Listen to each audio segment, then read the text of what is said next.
marque Renault est actuellement visée par une action collective en justice. Certains de ces modèles seraient 5 fois plus polluants que la limite autorisée. Un Dieselgate qui prend un relief particulier dans la vallée très polluée de l'Arve, où les propriétaires lésés sont invités à se joindre aux plaignants. Serge Vorette, Ingrid Pernet-Duparc.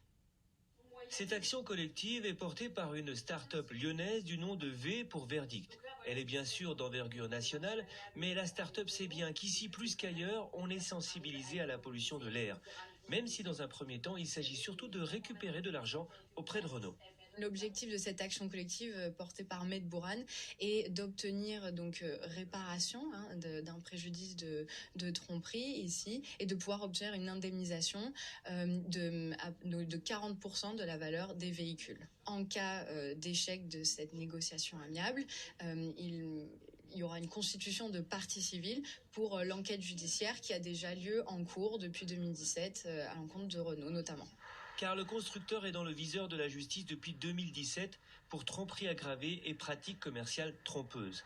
Les véhicules concernés, des Clio, des Kadjar, des Espaces, au total 8 modèles de voitures qui entre 2015 et 2018 émettaient jusqu'à 5 fois plus de polluants que la limite autorisée. C'est ce qu'avait révélé en son temps la Commission royale, or celle-ci est actuellement en sommeil. Voilà pourquoi France Nature Environnement soutient cette action collective.